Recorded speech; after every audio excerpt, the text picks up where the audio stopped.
Tony Hawk's Pro Skater was released in September of 1999 for the PS1, with ports for the Nintendo 64 and the Sega Dreamcast coming soon after.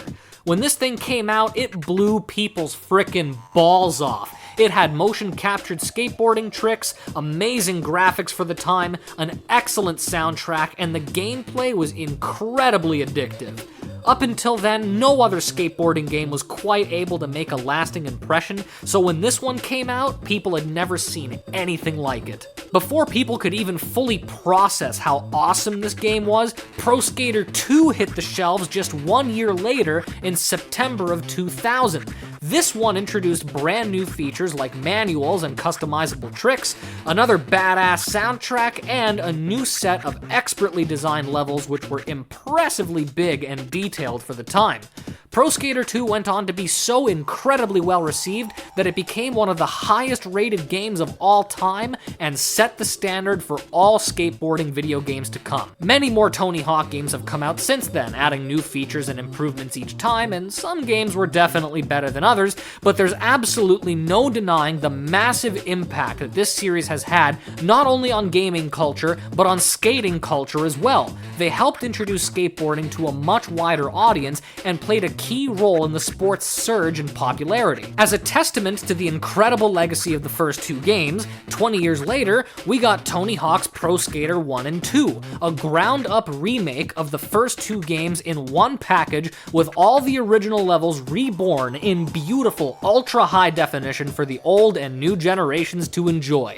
It took everything that made those games great and everything that made the newer Tony Hawk games great and threw it all into a blender. What we got was absolute perfection, and after the poorly received Pro Skater 5, this game came out of nowhere to save the franchise and reignite its popularity. So when this remake was announced, I was so excited that I practically shit my pants, and I mean that too. I actually shit my pants because I knew if I shit myself and I'm dreaming, I'll wake up, and I didn't wake up. You know why? Because I was awake, and this was real, and the remake was coming out, and fuck yeah! All I had to do was clean up my shit-caked jeans. But once I took care of that, I hopped on eBay so I could see if I could find a copy of Pro Skater 1 and 2 that I didn't already own, like maybe for the Dreamcast or something like that. And that's when I ran into this, Pro Skater 2X. And I was like, 2X? What the fuck is that? Well, I'll tell you what the fuck this is. This is Pro Skater 1 and Pro Skater 2 remastered. Yeah, in one game. Literally, Tony Hawk's Pro Skater 1 and 2 before Tony Hawk's Pro Skater 1 and 2. This was a launch title for the original Xbox back in like 2001. And I couldn't even believe it existed. I'd never fucking heard of it before. Now, when I popped this thing into my Xbox for the first time, it blew me the fuck away, man. I was so impressed with how good this game looked because I grew up playing this one on the N64, Pro Skater 2, and you know what? It didn't look bad, but compared to the Xbox version, this looks like fucking shit. So, hell yeah. I also had the first Pro Skater for Dreamcast, and this game already looked really damn good, especially compared to the PS1 and the N64 versions, but Pro Skater 2X took that up a fucking notch. So speaking of Pro Skater, when I was playing the levels from the first game, I noticed something didn't feel quite right, and it wasn't the gameplay, that was perfectly fine. It was the soundtrack.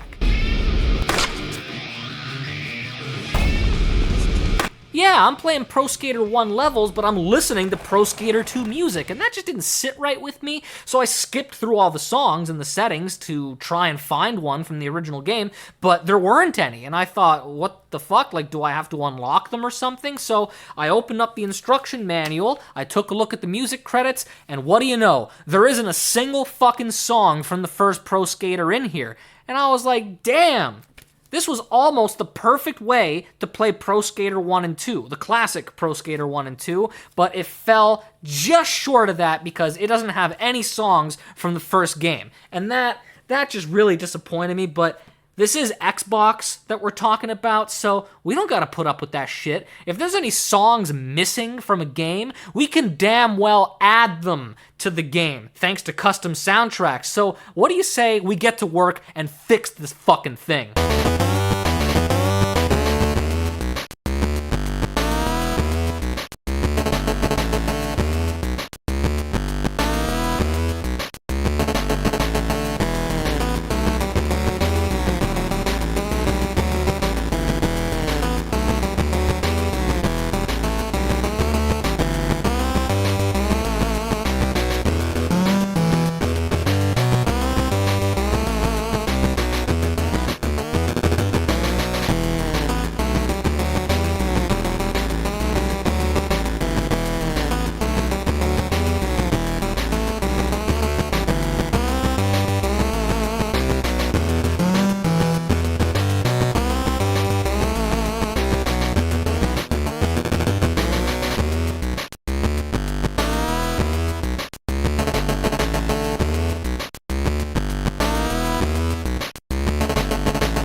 Hell yeah, baby. So I fixed it. It works. I can play the fucking songs, so problem solved, right? Pretty much. There's a couple of nitpicky things that piss me off a little bit, but it's nothing that ruins the overall experience. So first off, none of the soundtrack titles are there. I went through the trouble of naming each and every single song, and I had to do that with the controller, by the way. There's no keyboard you can plug into the original Xbox, none that I know of anyway, so you need to use the digital keyboard, controlling it with the controller, and there were 30 fucking songs that I had to rename, all just to see track 1, track 2, track 3. They don't have fucking titles, so that was a waste of goddamn time. Another thing that's kind of annoying is that when a song finishes, it'll just keep looping over and over again.